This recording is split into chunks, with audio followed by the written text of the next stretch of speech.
Bienvenidas y bienvenidos a una nueva clase de anatomía del sistema nervioso, el curso del Centro de Estudiantes de la Facultad de Ciencias Médicas. En esta oportunidad vamos a abordar un tema muy importante al que vamos a llamar anatomía de la médula espinal.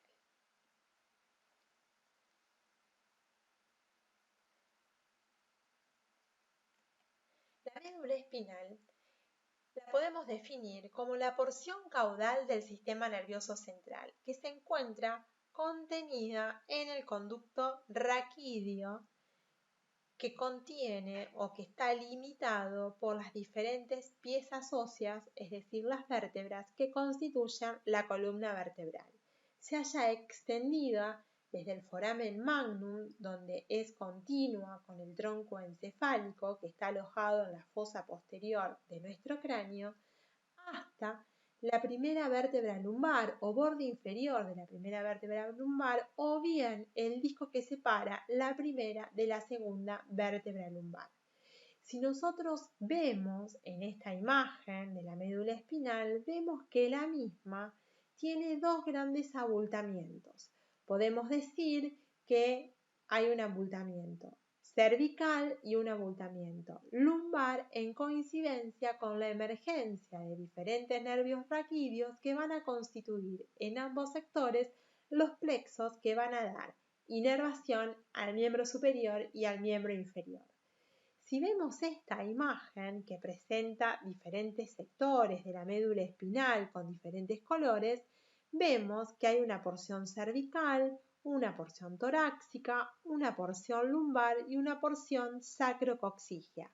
Cada una de ellas tiene diferentes segmentos a los que se llaman segmentos metaméricos, que tienen de alguna manera un esbozo o que corresponden a un esbozo embriológico, y cada uno de ellos va a dar origen, o de ellos se van a desprender los diferentes nervios raquídeos.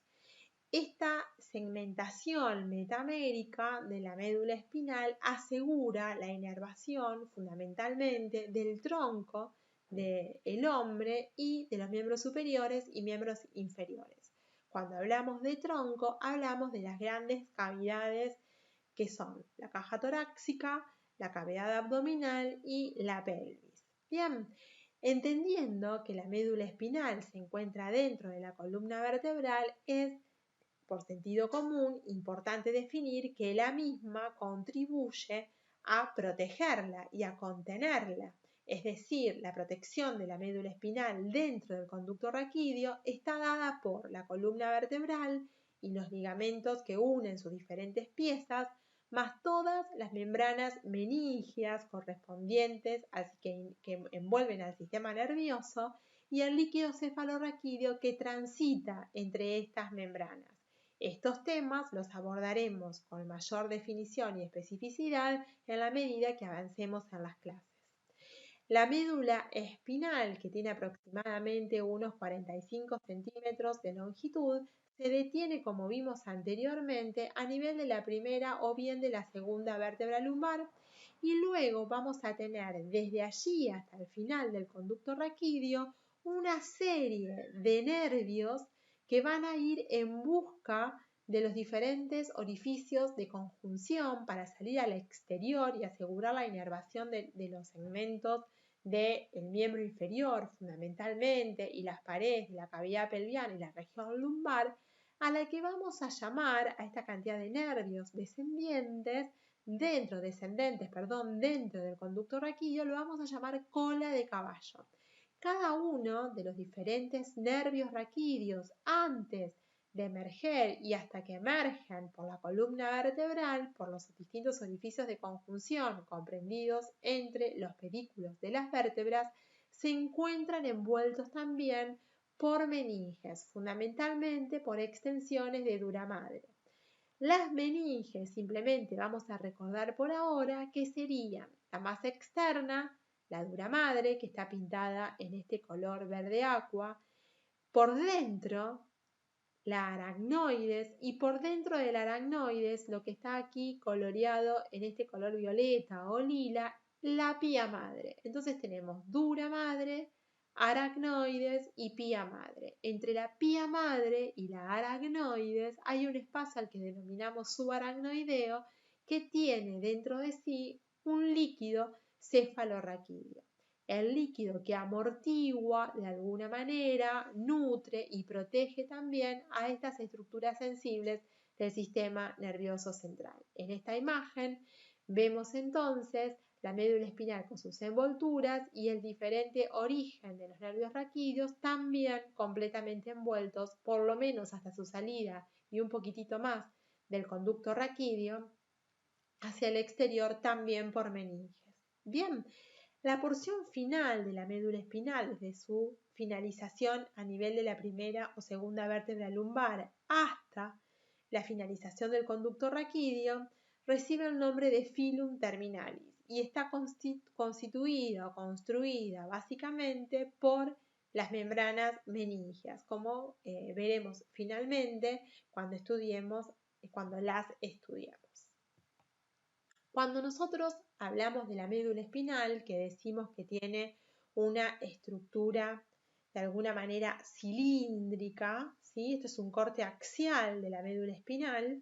Si nosotros hacemos un corte transversal o axial de la misma, vemos este dibujo que ahora vamos a tratar de describir para que ustedes lo comprendan e interpreten, porque cada una de estas partes que está esquematizada tiene una importancia funcional. Entonces, básicamente, si nosotros inicialmente queremos estudiar la configuración externa de la médula espinal, decimos que es un órgano cilíndrico que tiene una cara anterior y una cara que va a ser posterior. Si nosotros vemos aquí, lo vemos como un cilindro con una cara anterior y una cara posterior. Ahí vemos la emergencia de los diferentes nervios raquídeos que luego vamos a estudiar su constitución. Cuando nosotros vemos a esta médula espinal en su cara anterior, vemos que sobresale un elemento aquí para describir, que es un surco que es bastante profundo porque mide unos 3 milímetros, que en el sistema nervioso central y en estas estructuras que son tan delicadas y pequeñas es profundo e importante, es ancho y profundo. Este es el surco medio anterior. Bien, por él va a transitar una arteria, entonces hacia adelante tengo un surco medio anterior que es profundo, que se continúa hacia afuera por otro surco. Este surco que vemos acá a un lado y a otro lado en la cara anterior se llama surco colateral anterior. Entonces tenemos un surco medial y un surco lateral o colateral anterior.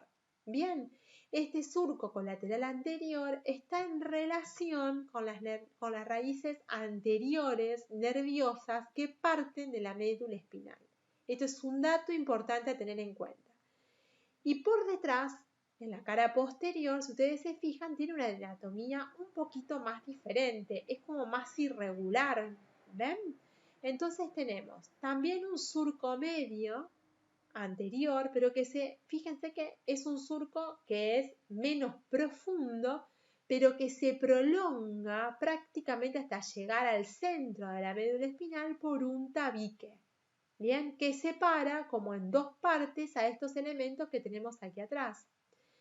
Por fuera, a ambos lados del surco, el surco medial posterior, nos vamos a encontrar con otro surco, al que llamamos surco paramediano posterior.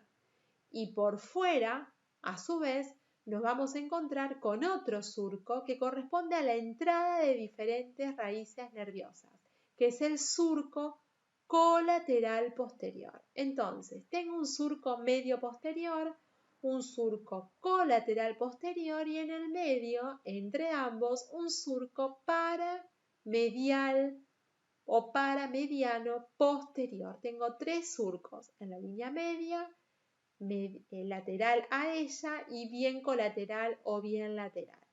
Estos surcos son importantes porque definen elementos importantes y me permite dividir, vamos a ver luego, a la sustancia blanca de manera diferente. Si yo observo esta imagen, yo veo que tengo una zona que aquí está pintada de color amarilla, que anatómicamente, cuando yo hago un corte, lo voy a ver de un color más clarito. Entonces todo esto sería sustancia blanca. Por lo tanto, en la médula espinal, la sustancia blanca es periférica, concepto importante a tener en cuenta. En tanto que todo esto que aquí yo lo dejé en blanco, a propósito para que hiciera contraste con la sustancia blanca, todo esto lo voy a ver más oscura. A esta porción la llamamos sustancia gris. Y esta sustancia gris, que es lo primero que vamos a estudiar en esta clase, si ustedes se fijan, tiene la forma de una H y hay una serie de elementos que debemos estudiar. Por lo tanto, ¿qué tenemos que saber de la configuración externa de la médula espinal? Su forma cilíndrica, aplanada en sentido antero-posterior, sus abultamientos a nivel cervical y lumbar y la cara anterior y posterior y los surcos que en ella evidenciamos. Y como importante para tener en cuenta este concepto de que la sustancia blanca es periférica y que la sustancia gris es central. Bien, cuando nosotros vemos estas imágenes, es muy importante que sepamos reconocer los diferentes elementos que contiene la sustancia gris.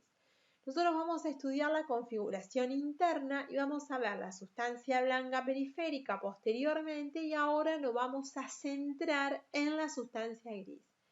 Esta sustancia gris tiene la forma de una H, ¿ven? Tiene dos columnas, ¿bien? Y una rama transversal central a la que llamamos comisura gris. Esta porción central la vamos a llamar comisura gris. Todo lo que se encuentra ubicado hacia abajo en los diferentes cortes del sistema nervioso central es anterior.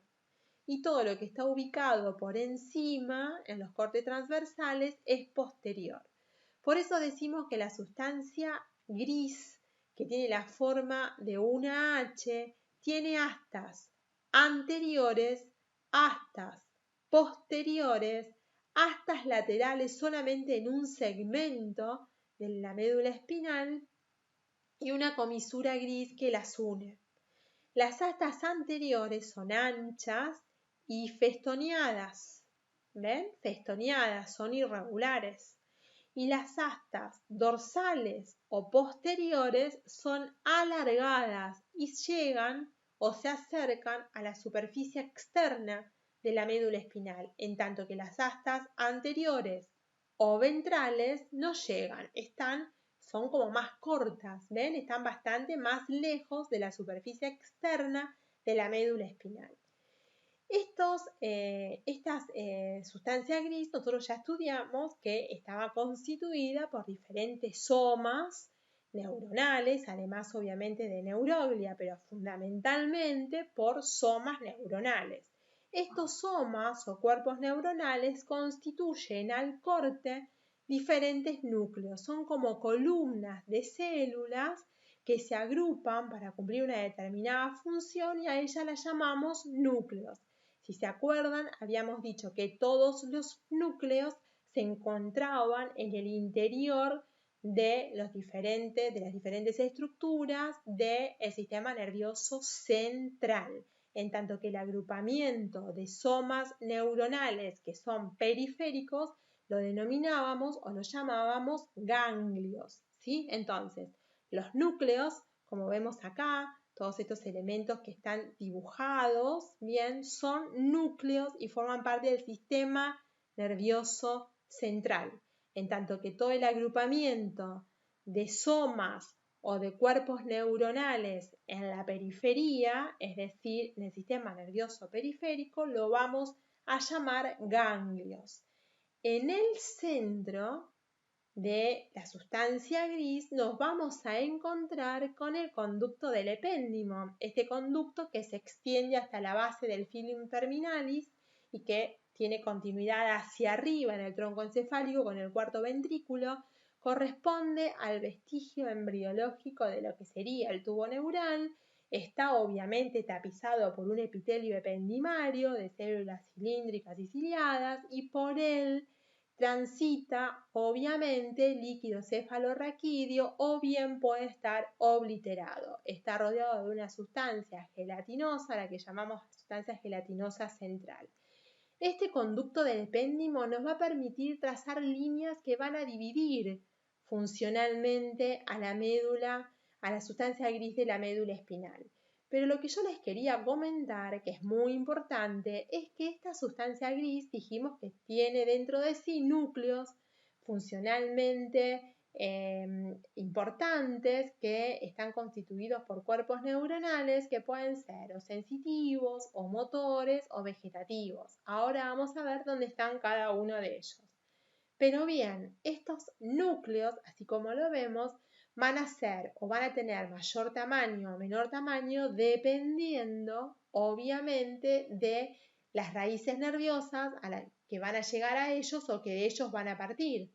Entonces tenemos que tener en cuenta lo que dijimos antes. ¿Qué dijimos anteriormente? Que la médula espinal tenía como dos abultamientos importantes a nivel cervical y a nivel lumbar, porque en esos sectores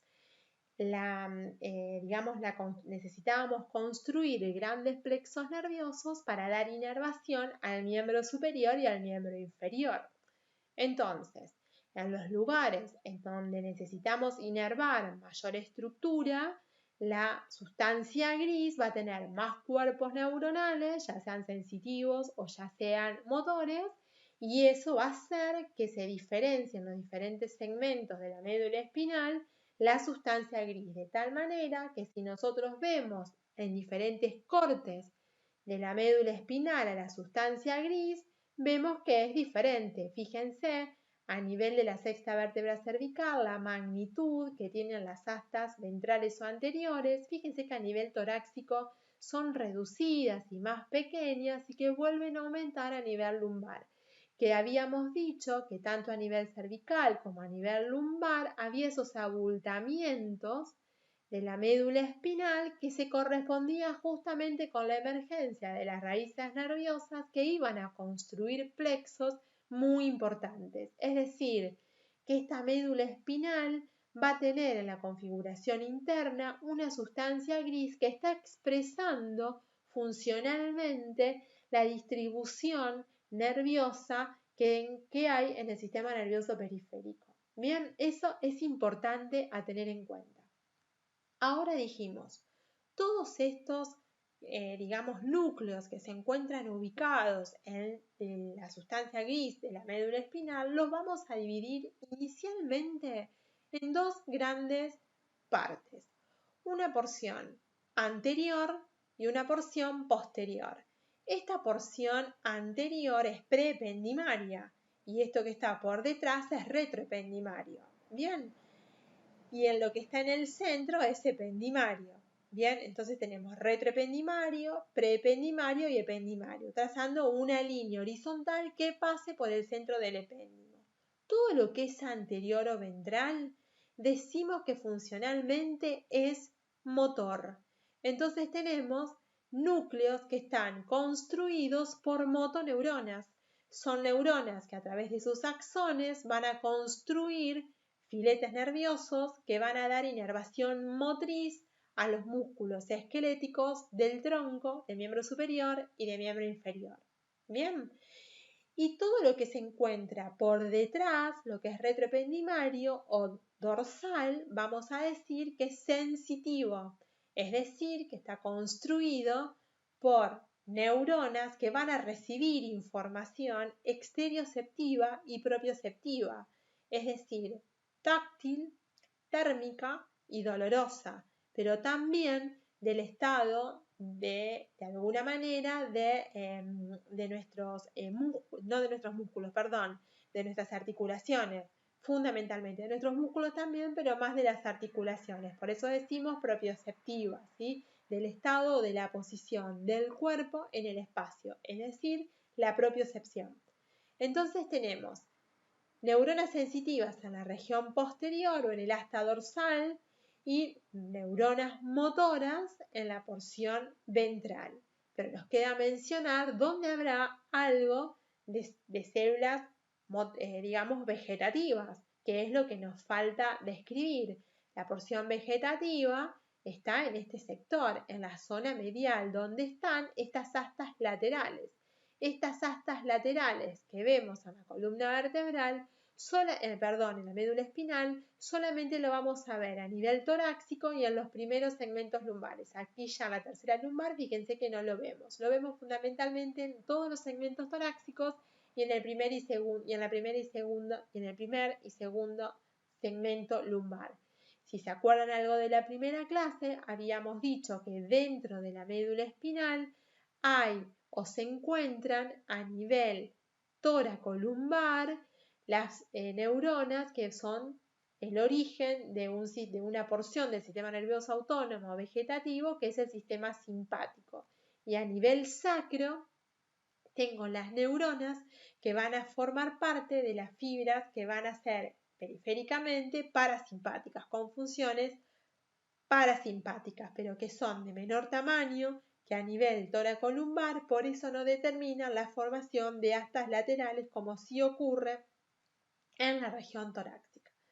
Ahora bien, entendiendo que la región posterior es dorsal, que la región anterior es motora y que la porción intermedia es autónoma, vamos a su vez ahora a subdividir a estas porciones en dos partes diferentes. Entonces tenemos una porción, lo que está pintado en amarillo, esto es motor, y todo lo que está en este color rosado es sensitivo. Pero habíamos dicho que la zona medial, en esa zona hay fibras y neuronas que son vegetativas, fundamentalmente neuronas vegetativas.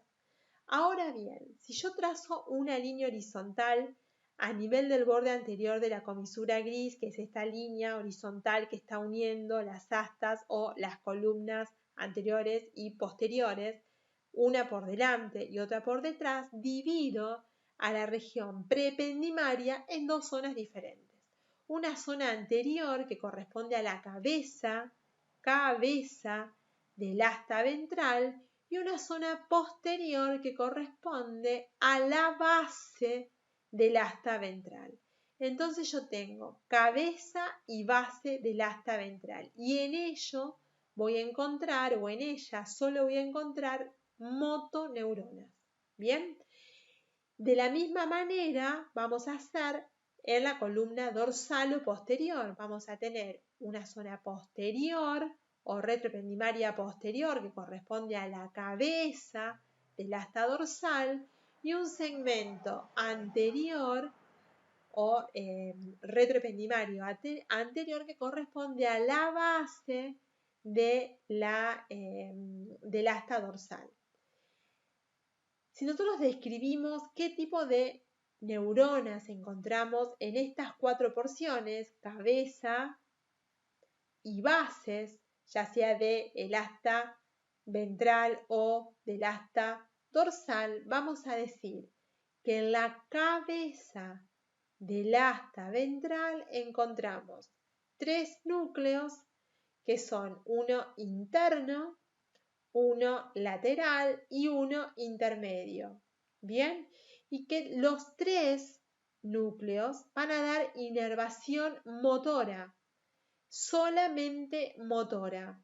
El núcleo central, que está mirando hacia el centro o también llamado medial, da inervación o aporta inervación fundamentalmente al tronco. Y el núcleo lateral o externo aporta inervación a los miembros superiores e inferiores. Y el núcleo intermedio se encuentra distribuido en la región cervical y en la región lumbar. En la región cervical, este núcleo se hace presente a nivel del tercer, cuarto y quinto segmento cervical y recibe el nombre en ese sector de núcleo frénico, porque va a dar origen al nervio frénico, que va a dar inervación a un músculo muy importante respiratorio, que es el diafragma. Entonces, el núcleo frénico está en el asta anterior de la médula espinal a nivel del tercero, cuarto y quinto segmento. También hay otros núcleos que son accesorios que van a dar inervación a los músculos de la región posterior del cuello y de la región anterolateral, que son el trapecio y el esternocleidomastoideo. Y también va a dar inervación a algunos músculos lumbares porque hay una región o hay un pequeño segmento intermedio en estas astas anteriores a nivel lumbo-sacra. Es decir, lo más importante que tienen que recordar es fundamentalmente el núcleo medial, que da origen a las distintas fibras nerviosas motoras que van a dar inervación al tronco, y el lateral a los miembros. Y en el centro, entre ambos, en forma intermedia, vamos a encontrar un conjunto de núcleos que no se ven en todo continuamente como una columna única como estos dos, sino que se ve por algunos segmentos, y vamos a tener como representantes importantes de este núcleo intermedio al núcleo frénico, que ya lo van a estudiar cuando vean Trabajo y Tiempo Libre, a este nervio tan importante que da inervación a el diafragma, que es el músculo inspiratorio por excelencia, muy pero muy importante. Entendido el asta anterior, que está constituida por motoneuronas, alfas o gamas, vamos a seguir con los núcleos que pueda haber o los tipos de células que pueda haber en la base. En la base del asta anterior nos vamos a encontrar con neuronas que además van a dar inervación motriz y secretora a glándulas y a vísceras. Por eso decimos que es un área que la vamos a llamar área vísceromotora. Vísceromotora. Esta es motora exclusivamente y la base tiene además da inervación motriz a las vísceras y secretora a las glándulas. Entonces, vísceromotora y motora. Esto sería el asta ventral. Esto es importante que lo recuerden y lo tengan en cuenta.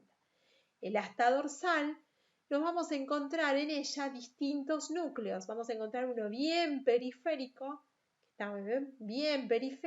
que es la sustancia gelatinosa de Rolando.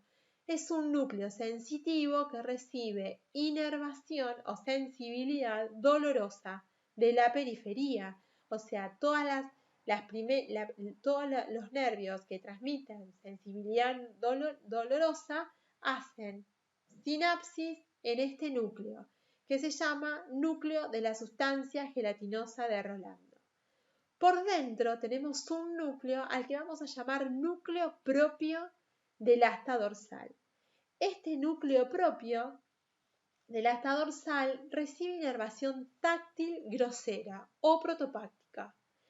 Por dentro y por delante nos vamos a encontrar con un núcleo al que llamamos columna de Clark, que tiene relación con la propiocepción inconsciente, va a dar origen a diferentes haces que van a llegar hasta el cerebelo. Ya luego lo vamos a entender mejor. Y un poquito hacia afuera nos vamos a encontrar con un conjunto de diferentes células que van a constituir el núcleo aferente visceral, que va a dar inervación específicamente que va a recibir, información de las vísceras. Bien. Por dentro de este núcleo, que es la columna de Clark, hay un conjunto de neuronas que no se individualizan como él, pero que también tiene funciones muy similares que vamos a ver cuando veamos las vías espinocerebelosas. Bien, entonces, para recordar de todos estos núcleos que estuvimos mencionando, nos tenemos que acordar del núcleo de la sustancia gelatinosa de Rolando, del núcleo propio y de la columna de Clark. Estos tres serían como fundamentales para que ustedes lo puedan entender. Y después tenemos en la base núcleos que van a recibir información, no solamente de las vísceras, sino que también vamos a recibir información del estado, de alguna manera, de contracción de las vísceras. Por eso decimos que en este sector, en la base, del asta dorsal nos vamos a encontrar con que es la región somatosensitiva, es decir, no solamente va a recibir, digamos, la sensibilidad visceral y músculo-articular, sino también propioceptiva de las vísceras.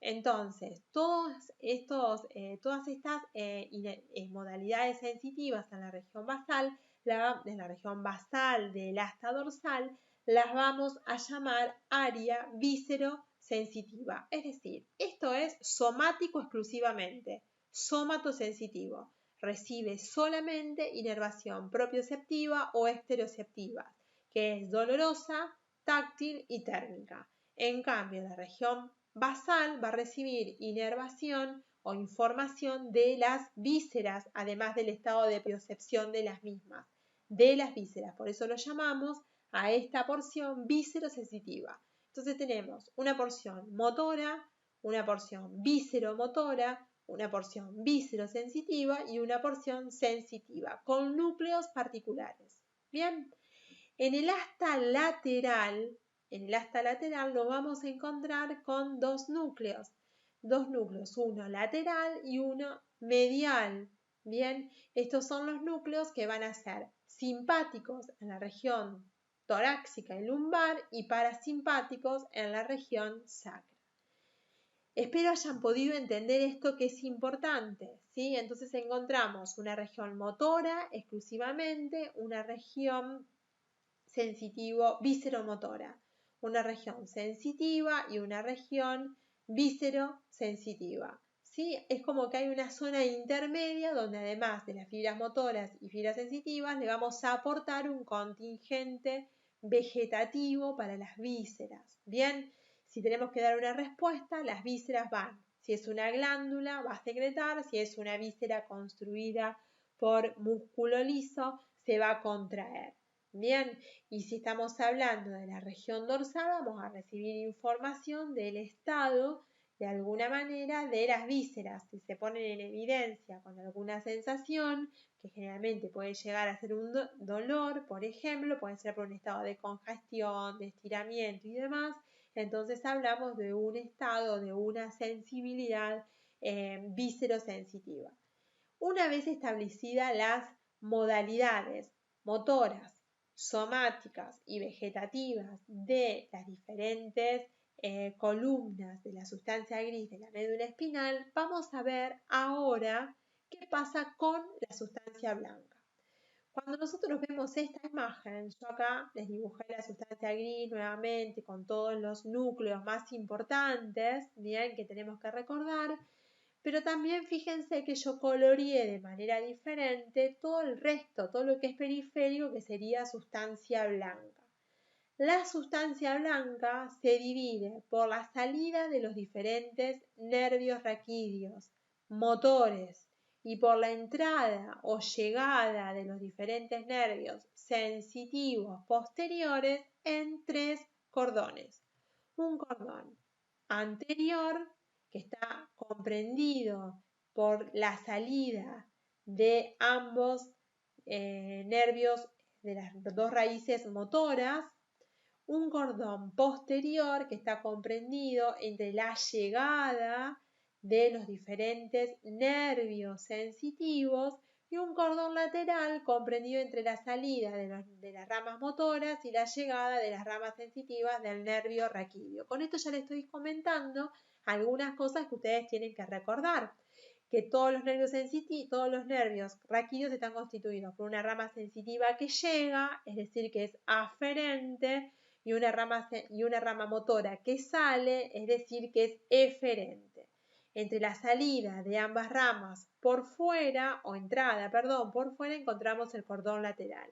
Entre las dos ramas anteriores, el cordón anterior, y entre las dos ramas posteriores, el cordón posterior. Es decir, la sustancia blanca está dividida en cordones: anterior, lateral, posterior. ¿Quién lo divide? La entrada o salida de las ramas que van a construir periféricamente el nervio raquídeo.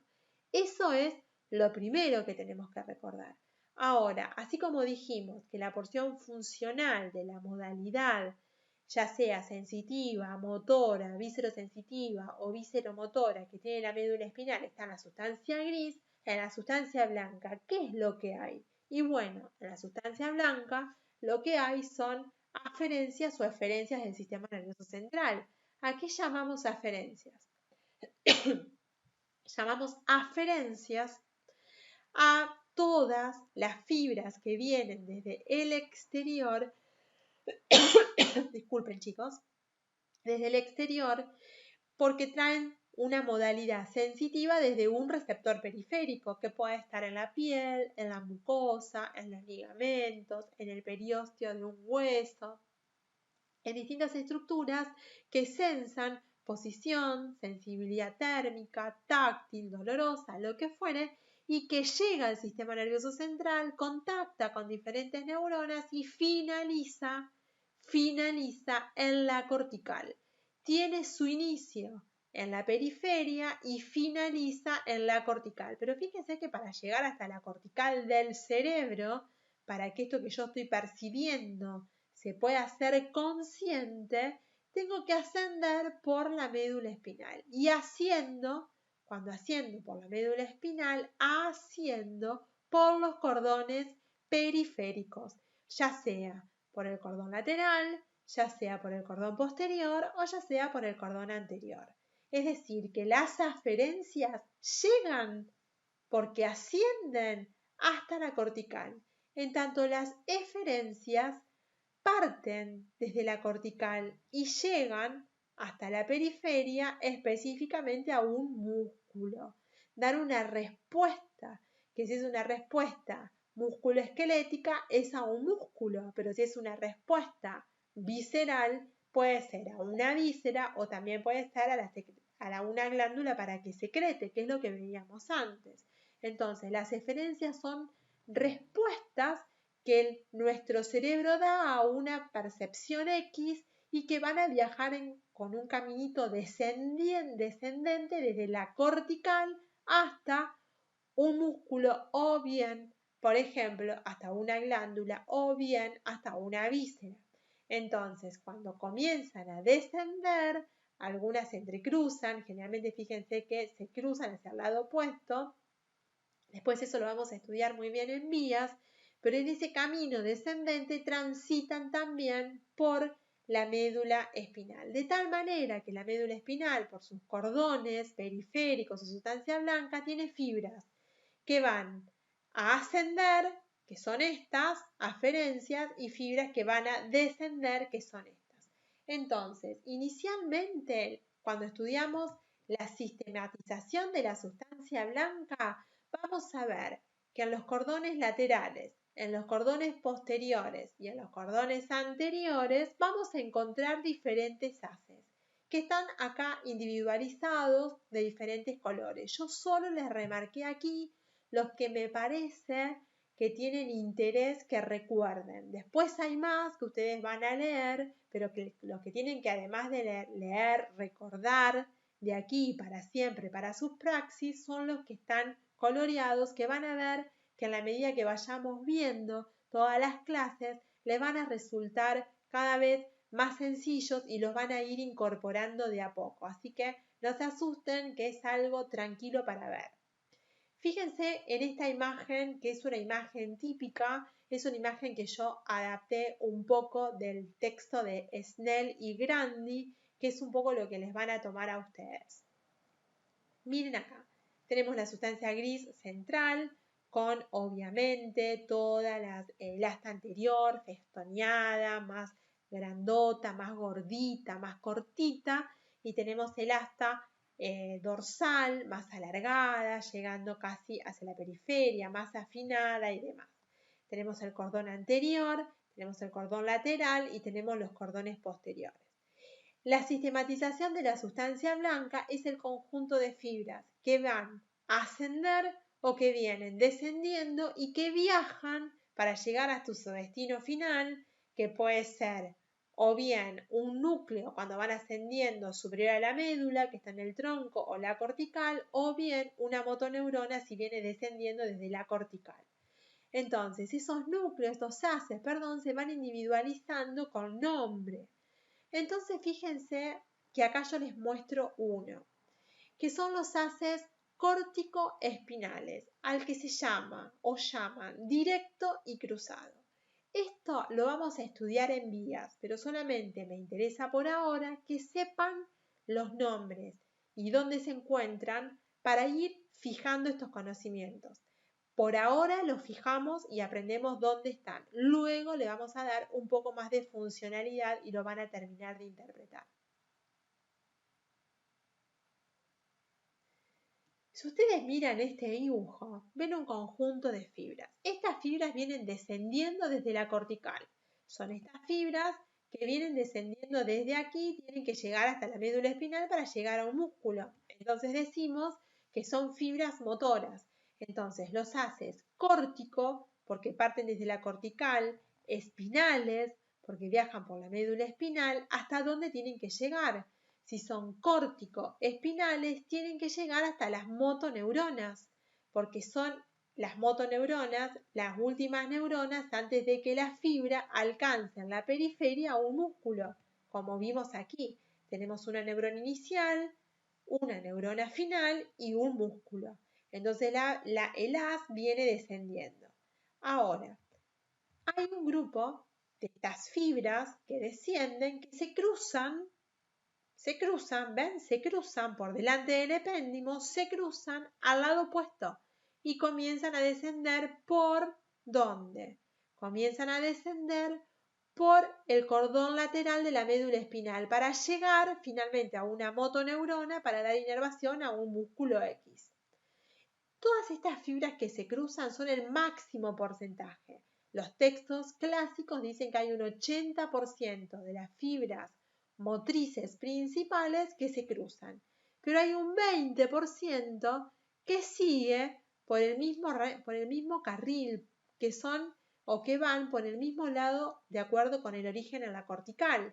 Estas que son, digamos, mal llamadas directas porque no se cruzan a nivel de el tronco encefálico, viajan a la médula espinal por el mismo lugar.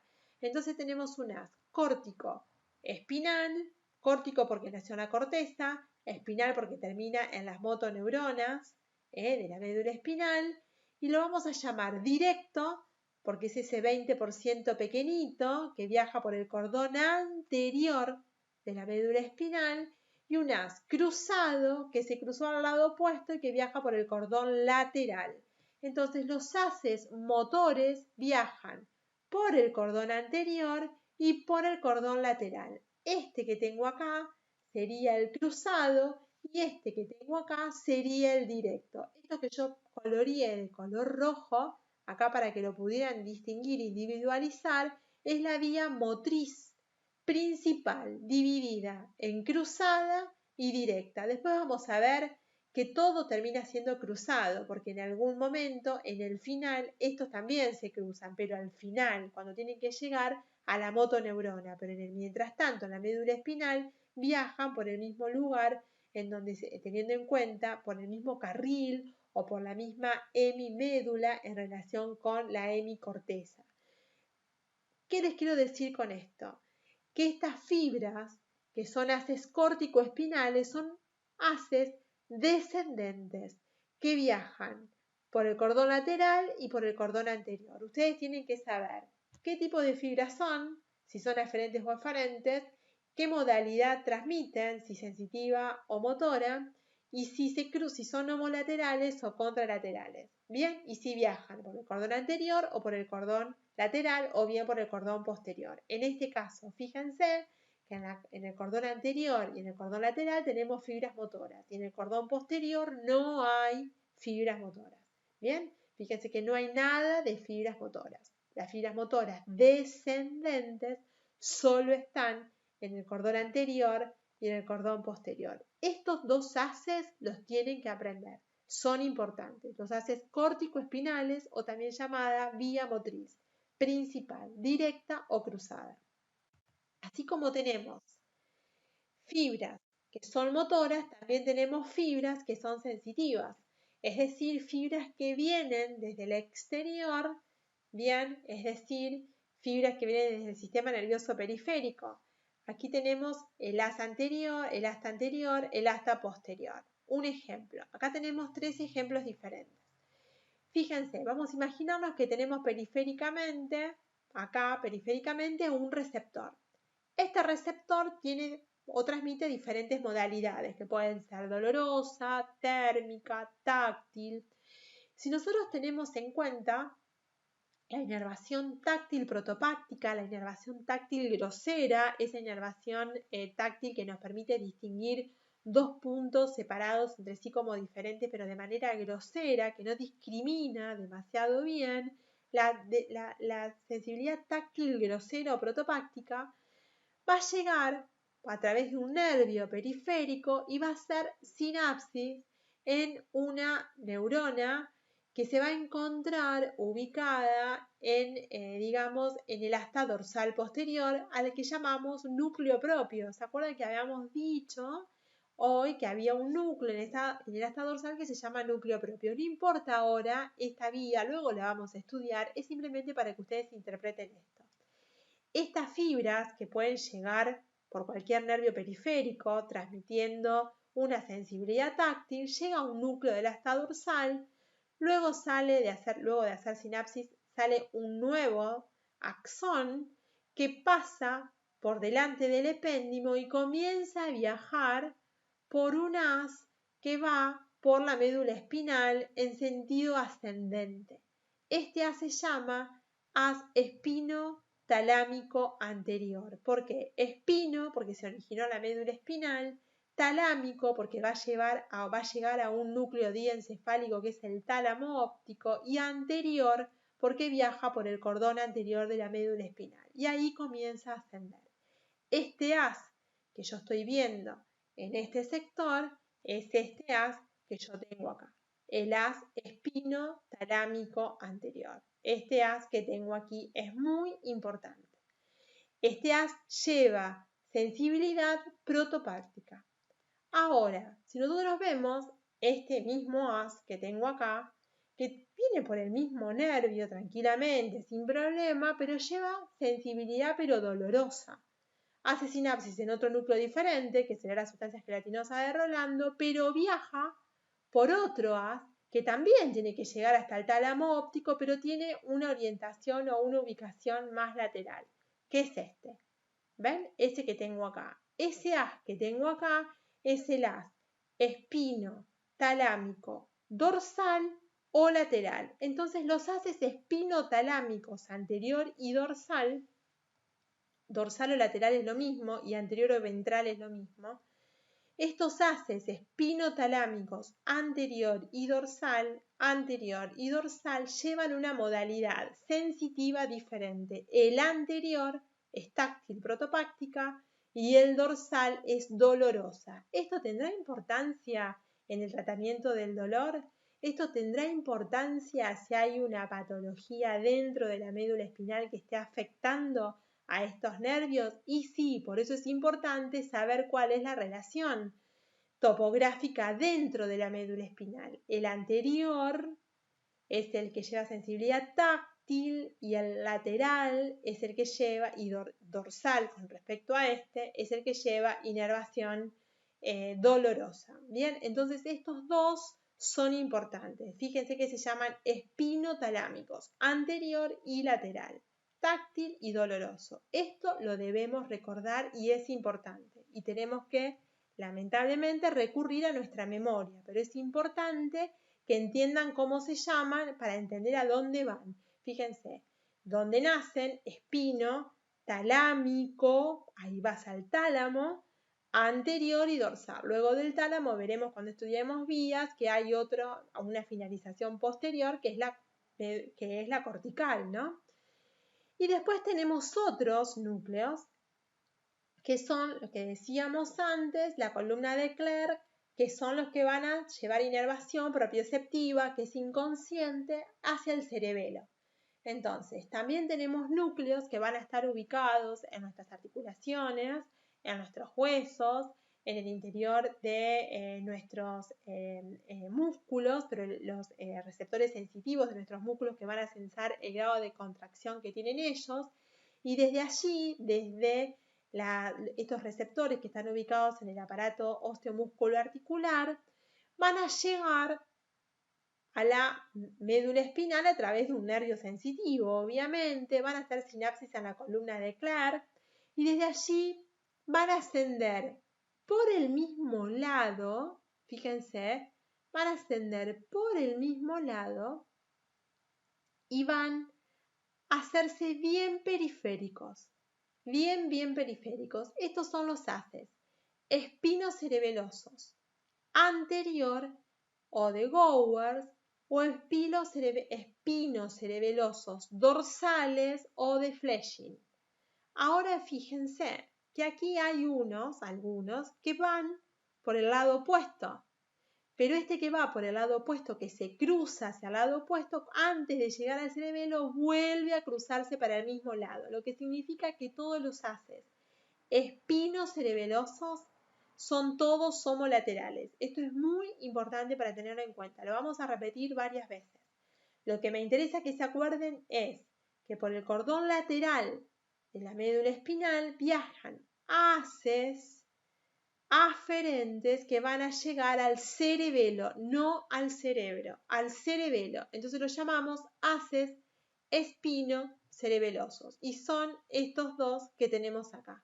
Los espinocerebelosos son bien periféricos y son o están ubicados en el cordón lateral de la médula espinal. Entonces fíjense que en el cordón lateral de la médula espinal, si nosotros viéramos esto, tenemos unas que viene descendiendo, que es el haz córtico-espinal cruzado, unas que viene ascendiendo, que es el espino talámico lateral, y otros dos haces espinocerebelosos que también ascienden, que van al cerebelo.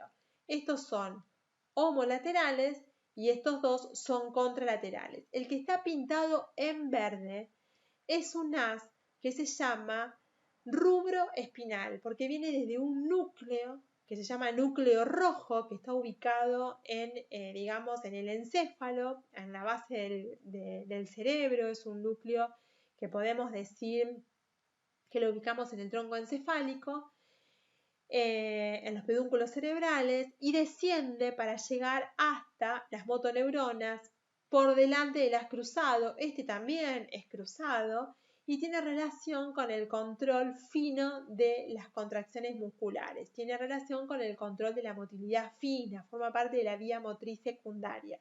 Se llama rubro espinal. También lo marqué y lo señalé por la importancia que tiene, digamos, su ubicación, nada más que por eso, o sea, y para recordarlo, ¿bien? Vamos a ver mejor su parte funcional cuando veamos las vías, pero por ahora sepamos esto. Y este otro haz que me faltó describir, que no lo describí en el sentido funcional, es un haz que recibe el nombre de haz vestíbulo espinal.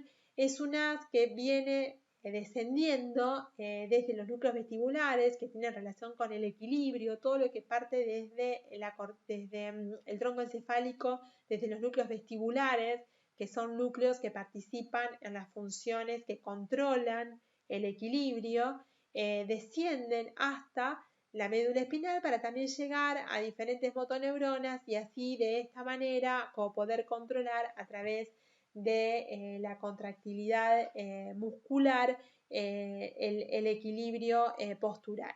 Entonces, ¿a qué es lo que voy o qué me interesa que ustedes rescaten de esto que parece como muy difícil? Lo que tienen que rescatar es el nombre de los diferentes haces que les van a describir desde dónde parten, hacia dónde van y en qué lugar de la médula espinal o por qué cordón van a transitar. Eso es lo más importante. Hasta aquí lo que mencionamos, que yo les remarqué con diferentes círculos, son los haces más importantes que deben recordar siempre para poder interpretar la patogenia o el desarrollo de algunas patologías y cómo para poder interpretar algunos signos y síntomas que puede presentar un paciente. Bien, eso es importante, digamos, hasta ahora en sustancia blanca. Y me quedan los cordones posteriores. Bien, los cordones posteriores son el cordón de Golgi o los haces de Golgi y los haces de Burdach. El de Golgi es también llamado medial o gracilis o gracil, y el de Burdach también se llama cuneatus. No importa, lo pueden mencionar como Golgi y Burdach o medial y lateral, que estaría bien, ¿sí? A ustedes les recomiendan estudiar de un texto que es el Grandi, y si lo llaman Golgi y Burdach, está correcto, está bien, pero en algunos textos de fisiología recuerden que Golgi es igual a medial o gracil y el de Burdach cuneatus. ¿Qué es lo que tenemos que recordar de estos haces? Estos haces están constituidos por fibras que vienen directamente desde la periferia sin hacer sinapsis con nadie y ascienden completamente por la médula espinal. Son haces sensitivos, son haces aferentes, van a llegar a los núcleos gracilocuneatus o de Golgi y de Burdach que están en el bulbo y luego tienen todo un recorrido hasta llegar a la cortical, que lo vamos a aprender cuando veamos las vías propioceptivas y táctil discriminativas. Estos núcleos estos haces Golgi y Burdach llevan inervación sensitiva de la posición de nuestro cuerpo en el espacio, es decir, de propiocepción, y táctil discriminativa, es decir, del tacto fino. Cuando hablo de táctil discriminativa, estoy hablando de la vía que me permite discernir como diferente dos puntos que están muy cerquita entre sí. A diferencia de la protopáctica, que era esta, ¿se acuerdan? Que ella nos daba información grosera, táctil grosera. Bien, bueno, estos haces posteriores están separados entre sí por ambos haces de Golgi, por el surco medio posterior, y ambos Golgi y Burdach por el surco paramediano. Bien, fíjense que las fibras directamente llegan y ascienden y son homolaterales a la médula espinal. Después hacen sinapsis en la segunda neurona que está en el bulbo y de allí se decusa o se entrecruza para llegar a la cortical y hacerse sensitiva previo paso por el tálamo. Ya eso lo vamos a ver. Lo que me interesa que se acuerden es, en el cordón posterior de la médula espinal, ¿qué hay? Y bueno, está el haz de Golgi y Burdach, ambos sensitivos. Listo. Eso es lo que tenemos que recordar por ahora. ¿Bien? Ahora, algo para identificar que es importante, que lo deben recordar. ¿Cómo se construye un nervio raquídeo? El nervio raquídeo está constituido por diferentes tipos de fibras que tienen las tres modalidades. Bien, entonces nosotros tenemos, ¿se acuerdan? En el asta anterior, motoneuronas, o sea, que son motoneuronas que van a llevar una información X hacia algún lugar, fundamentalmente muscular, hacia un músculo para que se contraiga. Neuronas sensitivas en el asta dorsal que van a recibir desde la periferia. Entonces fíjense acá en esta semi o hemimédula. Tengo neuronas sensitivas, neuronas motoras de las que van a salir fibras, y tengo algunas neuronas que van a inhibir la acción de estas fibras, o sea, hay interneuronas. La médula espinal en su sustancia gris está laminada, tiene alrededor de 10 láminas diferentes y en cada una de estas láminas hay diferentes tipos de fibras. Tenemos que recordar que hay algunas que inhiben ya sea la distribución motriz o sensitiva de un nervio, es decir, que no estamos constantemente percibiendo, sino que también tenemos un sistema de control, no solamente de la sensibilidad, sino también de la motricidad. Hay neuronas que se llaman neuronas de Renshaw, que son inhibitorias. Esas neuronas inhibitorias lo que hacen es inhibir la actividad de motoneuronas y la recepción de neuronas sensitivas. Bien, entonces, independientemente de esto que es histológico y fisiológico, lo que a nosotros anatómicamente nos interesa recordar es que la médula espinal tiene fibras motoras y fibras sensitivas, pero que ambas modalidades, sensitivas y motoras, en el exterior se juntan y nosotros vemos un nervio que, si nos disecáramos, tiene muchos filetitos nerviosos y esos filetitos nerviosos van a ser o sensitivos o motores o vegetativos. Entonces, todo lo que está en azul en esta imagen es un nervio sensitivo o es la porción sensitiva del nervio raquídeo que viene desde la periferia. ¿Ven? Viene desde la periferia. Y todo lo que está en rojo son las fibras motoras. El nervio o las fibras, el nervio raquídeo así constituido por fibras motoras y por fibras sensitivas, recordemos que las sensitivas vienen o tuvieron su origen en un receptor periférico y que tienen que llegar hasta la médula espinal y que las fibras motoras parten desde una motoneurona que va a recibir información por los haces córtico espinales directo o cruzado que vimos hace un ratito y de allí esa información se tiene que trasladar hacia el exterior para llegar hacia ese músculo. Estas fibras, ambas, las sensitivas y la motora, llegan a un momento en que se reúnen y van juntas. Acá es que este esquema, que es de la Target, las separa para que nos demos cuenta. Pero estas fibras transitan y salen. Esto está dentro del conducto raquídeo. Salen por el agujero de conjunción construido por los pedículos de todas las vértebras y luego que salen por ese conducto de conjunción se dividen en una rama posterior que a quién va a dar inervación. Va a dar inervación a todos los músculos del dorso de nuestro cuerpo. Y una rama anterior que también tiene fibras motoras y también tiene fibras sensitivas, igual que la rama posterior, pero a diferencia de la rama posterior, esta anterior construye plexos, se construyen con ellas plexos, pero además la anterior es la portadora de las diferentes fibras que son vegetativas. ¿Cuáles son las fibras vegetativas? Son las fibras vegetativas simpáticas o parasimpáticas. Si son simpáticas, sabemos que vienen de la médula toracolumbar y si son parasimpáticas, sabemos que vienen de la médula sacra. Ahora bien, en la región medial está este núcleo vegetativo X.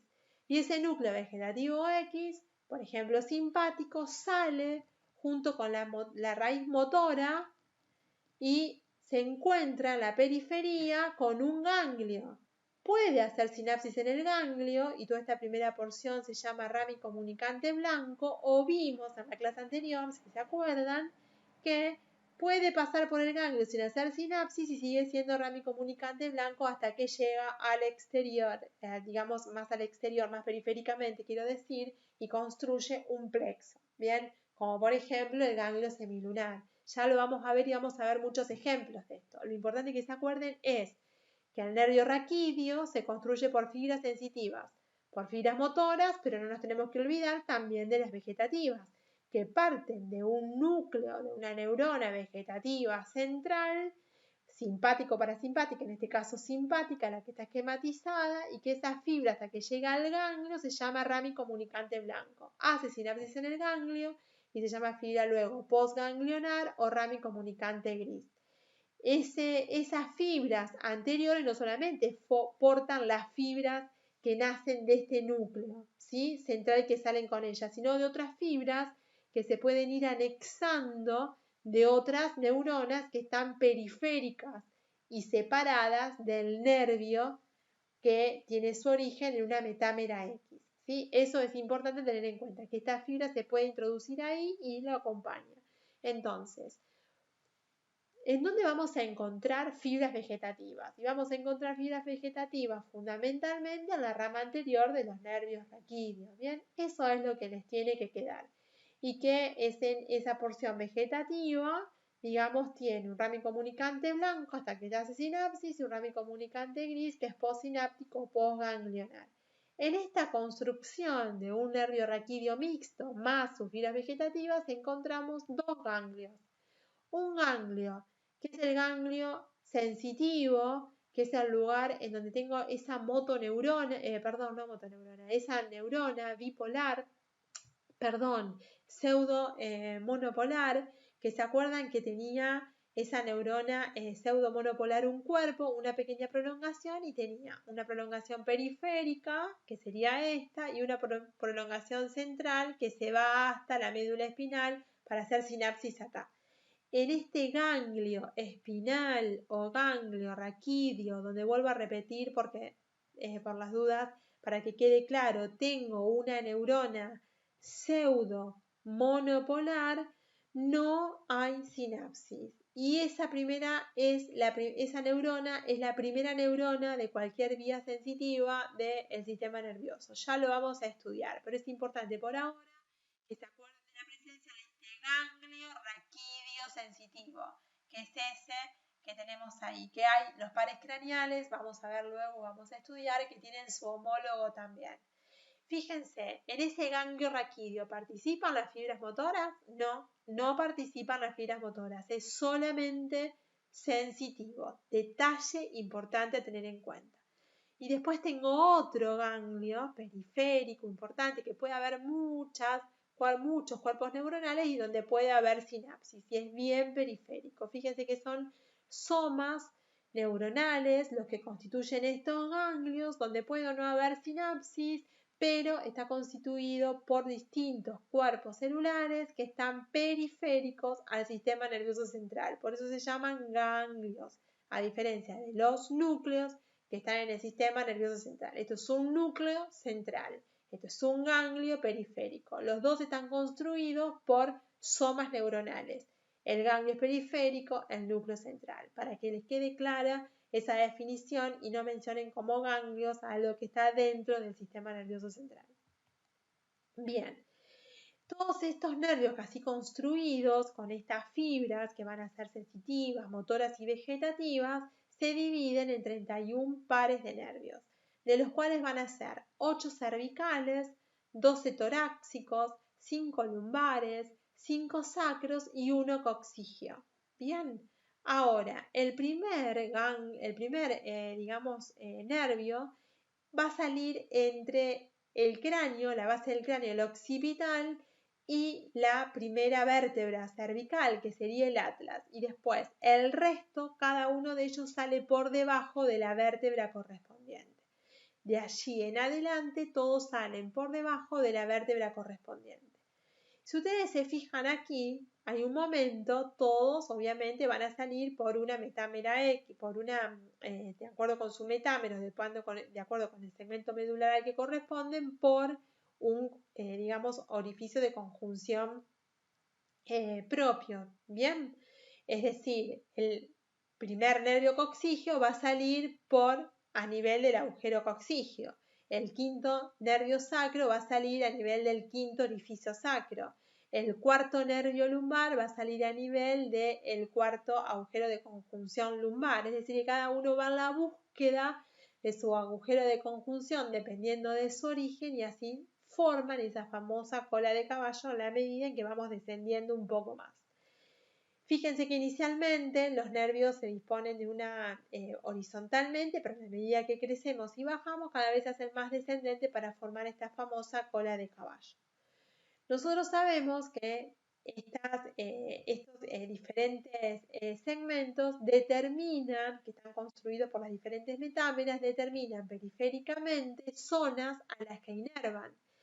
Estos serían los dermatomas y también como tenemos dermatomas, tenemos miotomas, pero le pongo los dermatomas simplemente para que se den cuenta de que esos nervios periféricos que van a tener una distribución que ustedes tienen que conocer, inervan sistemáticamente segmentos de nuestro cuerpo específicos, ¿bien? Cuya alteración en la inervación se va a presentar con síntomas que ustedes, si reconocen los distintos dermatomas, van a poder interpretar el origen de una lesión central o bien periférica. ¿Qué les quiero decir?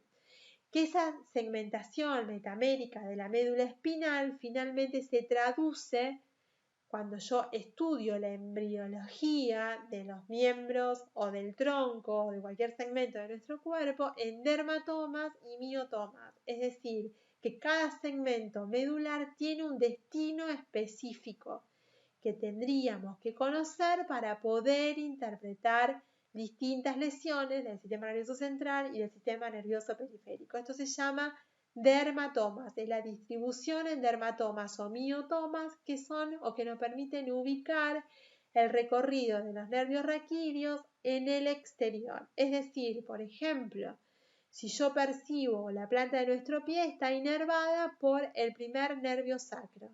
Bien, entonces todo lo que yo puedo percibir, el dolor, el calor, el tacto, lo que fuera en el primer nervio sacro, todo va a ir, o sea, toda la sensibilidad va a llegar por el primer nervio sacro. Entonces busco el primer nervio sacro, ¿qué es esto? Lo sigo y ahí sigue. Y esa sería la metámera que da origen a ese nervio y este nervio se va a distribuir en este sector. ¿Ven? Ese sería el sector de este nervio. Ahí lo tienen. Este es el primer nervio sacro. Ese nervio sacro de alguna manera se distribuye en todo el miembro inferior hasta llegar a la planta del pie. Entonces, también, cuando veo los miotomas que son muy parecidos, también la distribución del primer nervio sacro va a estar en relación con el recorrido del nervio que emerge o que forma parte o en cuyas fibras están constituidas por el primer nervio sacro periféricamente. ¿Qué les quiero decir? Que conociendo el origen, la emergencia y el recorrido de los nervios, podemos interpretar los signos y síntomas neurológicos periféricos. Entonces, por ahora, ustedes lo que tienen que recordar nada más es los 31 pares de nervios, cómo se distribuyen y cómo se llaman. Eso es lo que nos interesa por el momento. Bien, que son pares, a ambos nacen de a pares, uno a cada lado de la línea media y que se distribuyen periféricamente en dermatomas y miotomas. Un detalle, pero que es muy importante, que se lo van a preguntar de acá y para siempre, es el siguiente. Durante nuestra vida intrauterina, la médula espinal tiene un origen que está muy relacionado con la columna vertebral. Entonces las dos se desarrollan de la misma manera, iguales. Por eso es posible a veces que la médula espinal, digamos, ocupe todo el conducto raquídeo en un recién nacido, porque justamente el desarrollo es similar. Pero lo normal es que la médula espinal, nosotros sabemos que termina en L1 en una persona. A medida que vamos creciendo, la columna vertebral se desarrolla mucho más rápido que la médula espinal y la médula espinal queda corta en relación a la columna vertebral. Nosotros tenemos que recordar que la médula espinal mide 45 centímetros y que la columna vertebral mide entre 72 y 75 centímetros. Fíjense que hay una cantidad importante de centímetros en donde el conducto raquídeo solamente contiene nervios y no contiene a la médula espinal en sí. Entonces es importante recordar que la columna vertebral inicialmente tiene el mismo desarrollo que la médula espinal, pero a la medida que crecemos, la médula espinal crece más lentamente, la columna vertebral le gana en velocidad y crece más. Por eso la presencia de esa famosa cola de caballo, el filum terminalis y demás. ¿Esto nos sirve para algo? Y sí, nos sirve para poder hacer o es de alguna manera el detalle anatómico que nos permite realizar las funciones lumbares entre L4 y L5. Me interesa que recuerden esto por lo siguiente. Si yo tengo un niño recién nacido, no voy a elegir hacer una punción lumbar porque voy a tener miedo de dañar la médula espinal si yo introduzco una aguja entre entre L4 y L5 a este nivel porque me puedo encontrar con médula espinal. No todos los recién nacidos tienen la médula espinal hasta el coxis, lo normal es que así no sea, pero puede ser que ocurra. Este desarrollo es durante la vida intrauterina, pero puede ser que un recién nacido todavía tenga su médula espinal en todo el conducto raquídeo. Entonces, en un recién nacido nunca voy a elegir hacer una punción para evaluar el líquido de cefalorraquídeo a nivel lumbar. Esto es un detalle anatómico importante.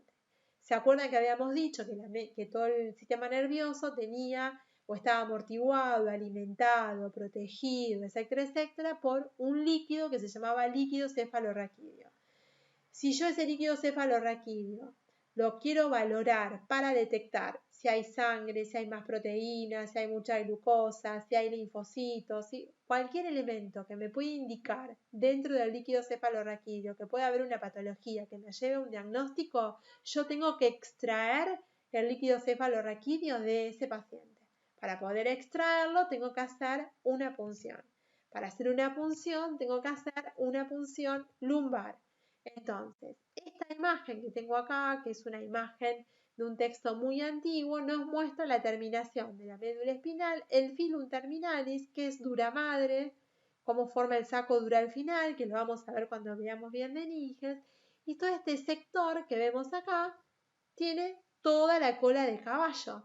Es esa la cola de caballo que vemos ahí. Es decir, a nivel de este sector yo puedo practicar una punción para extraer el líquido cefalorraquídeo y poder valorar, como lo veo acá, y poder valorar o hacer un estudio citológico, microbiológico, lo que fuere de este líquido cefalorraquídeo en una persona adulta, no en un niño. Por este motivo, porque yo todavía no sé, obviamente, hasta dónde llegó el final o dónde está el extremo inferior de la médula espinal.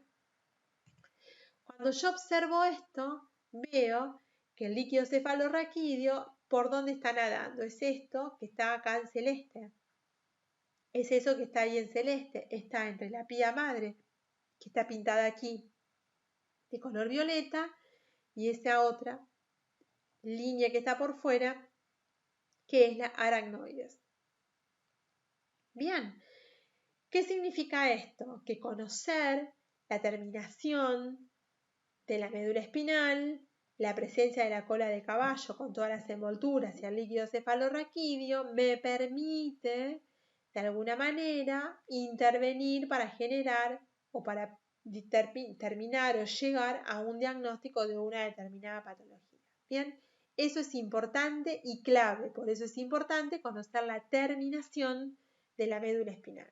Bien, bien. Si yo vuelvo sobre esta imagen, veo que hay una relación topográfica entre los segmentos de la médula espinal con el número de vértebras. En una persona adulta, las vértebras cervicales, cuando yo quiero conocer a qué segmento medular corresponden específicamente, en todas las vértebras cervicales tengo que añadir uno. ¿Qué significa? Que si yo quiero ver, por ejemplo, el octavo nervio cervical, yo tengo que contar, digamos, una vértebra, digamos, por encima de ella. Tengo que añadir uno, ¿bien? Si yo quiero contar, de alguna manera, los segmentos medulares de las vértebras dorsales superiores, tengo que añadir 2 segmentos por encima, ¿bien? Porque nos acordamos que la médula es más corta en relación a la columna vertebral. Es decir, si yo quiero ver, quiero interpretar en qué sector me voy a encontrar con el origen del primer nervio dorsal, tengo que contar 2 vértebras por encima de la vértebra dorsal. Es decir, que voy a estar a nivel, por ejemplo, el origen, o sea, el nervio va a salir a nivel de la primera vértebra dorsal, pero el origen del nervio va a estar 2 vértebras por encima. 3, si estamos hablando de las vértebras dorsales inferiores, y por ejemplo a nivel de la décima vértebra dorsal yo me voy a encontrar con el segmento medular L1 y L2, a nivel de la undécima con el L3 y L4 y a nivel de la duodécima con L5. Y fíjense que a nivel de la primera lumbar me encuentro con el último segmento medular, que es el sacrococcigio. Esto de ninguna manera se lo tienen que estudiar de memoria. Esto es simplemente para recordar nada más ni nada menos que es diferente, digamos, el desarrollo de la médula espinal con respecto a la columna vertebral, por eso el recorrido descendente en el canal raquídeo de los diferentes nervios en la medida en que la médula es más caudal. Bien, simplemente por eso, nada más. Si se van a dedicar en su vida profesional a tratar este tema o son neurólogos, obviamente que lo tienen que recordar. Pero por ahora simplemente el concepto que les tiene que quedar es que la médula espinal tiene un recorrido digamos, dentro del conducto raquídeo que se termina antes que el propio conducto raquídeo y que luego se genera, por lo tanto, esa cola de caballo de la que estamos hablando. Y para finalizar les muestro un par de imágenes donde vemos algo de lo que estuvimos estudiando. Estas imágenes son de un atlas fotográfico que es el rotor, donde vemos la cara posterior de la médula espinal con estas dos grandes arterias que son las arterias vertebrales, que una vez que una vez que ingresan al endocráneo se van a reunir para formar un tronco muy importante que ya vamos a ver.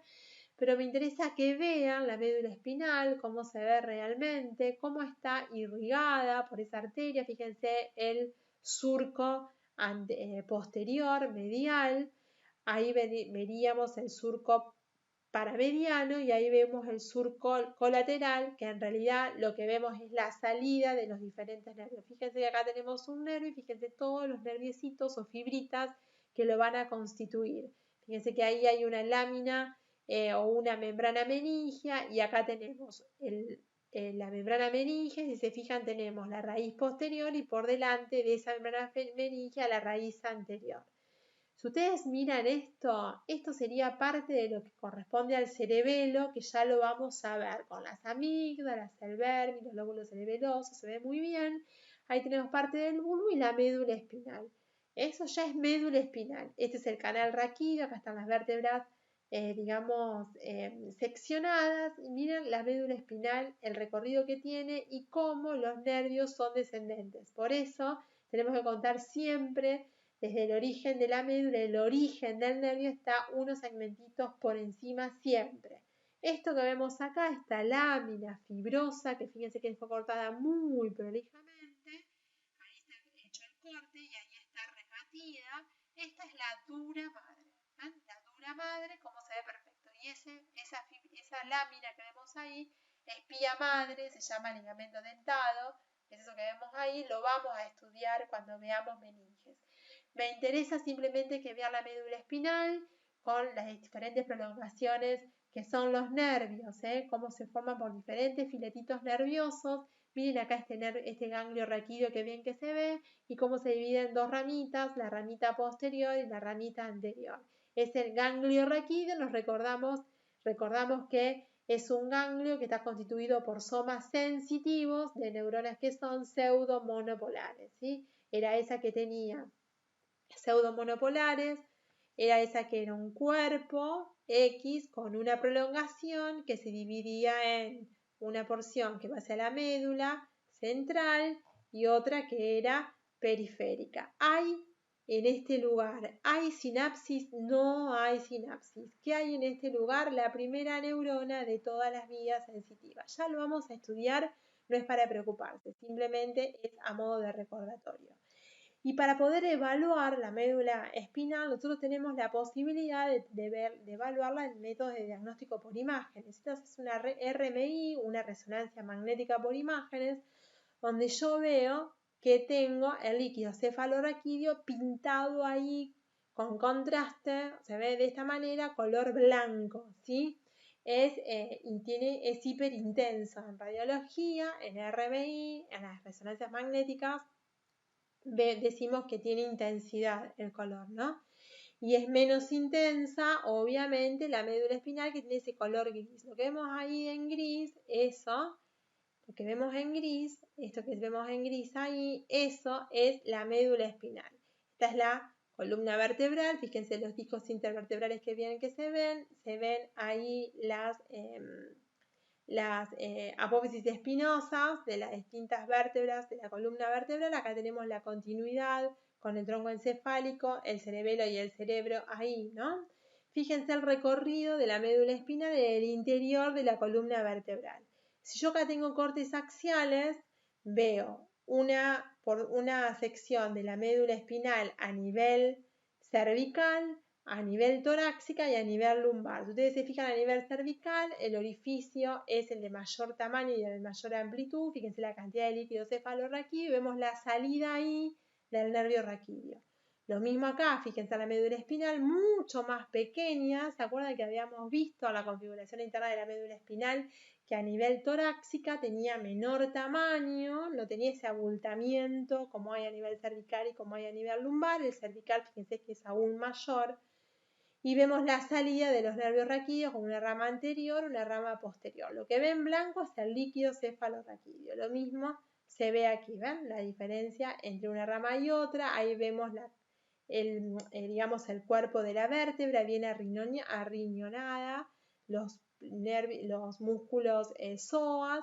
Ahí vemos en el interior el conducto raquídeo y hacia atrás vemos la otra parte, la parte, digamos, el arco neural de la vértebra. Pero ese es un poco la médula espinal.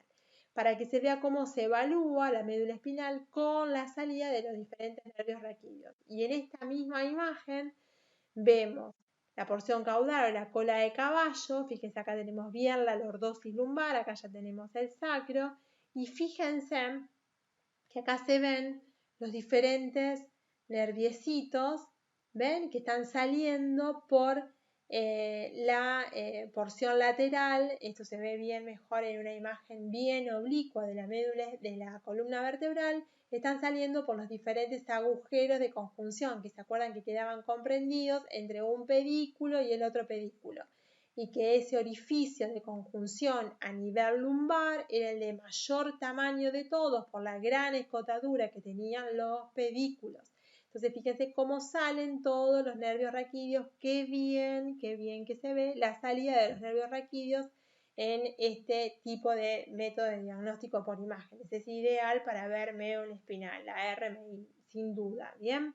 Y acá tenemos la cola de caballo en la parte final del conducto raquídeo, y fíjense cómo están cortadas todas las láminas de la columna lumbar, y entre ellas obviamente vamos a ver los ligamentos amarillos, si se acuerdan, entre ambas láminas, y se ven también las diferentes salidas en los cortes de los nervios raquídeos. Esto es la cola de caballo, ¿ven? Cola de caballo se ve perfecta en el interior, y todo lo que es más grisecito, ese es el tejido nervioso específicamente, y lo que se ve más en blanco, como vemos ahí, es el líquido cefalorraquídeo. Es para que vean que lo que nosotros aprendemos se ve el método de diagnóstico por imágenes, que nos permite evaluar, valorar los elementos en el interior de la columna vertebral. Es muy importante que recuerden, por lo tanto, la construcción de este canal raquídeo, de este conducto, en realidad es un conducto, no un canal, de este conducto raquídeo, la forma que tienen cada uno de los segmentos y los diferentes ligamentos que unen entre sí las vértebras en la columna vertebral, porque esos ligamentos protegen a la médula espinal. Cuando nosotros hacemos esta punción lumbar, el ligamento que debemos atravesar es el ligamento que están uniendo ambas vértebras a nivel de las láminas. Por lo tanto, es el ligamento amarillo, es el ligamento más resistente. Pero además del ligamento amarillo, vamos a tener que atravesar la dura madre y la aracnoides hasta llegar al espacio subaracnoideo. ¿Ven? Eso es importante para tener en cuenta, además de recordar la disposición horizontalizada de las apófisis espinosas de las vértebras lumbares, que me permiten el ingreso por la región dorsal en esta posición del paciente y llegar a el contenido del espacio subaracnoideo para poder extraer unos milímetros de líquido cefalorraquídeo y evaluar, hacer un estudio o un laboratorio del mismo cuando quiero llegar a un diagnóstico. Bueno, esto es todo médula espinal. Yo espero que les haya servido y que haya podido rescatar las cosas más importantes que tiene este órgano del sistema nervioso central. Nosotros nos encontramos en la próxima semana con la continuidad del curso en la tercera clase. Saludos a todos y que tengan todos un muy buen fin de semana.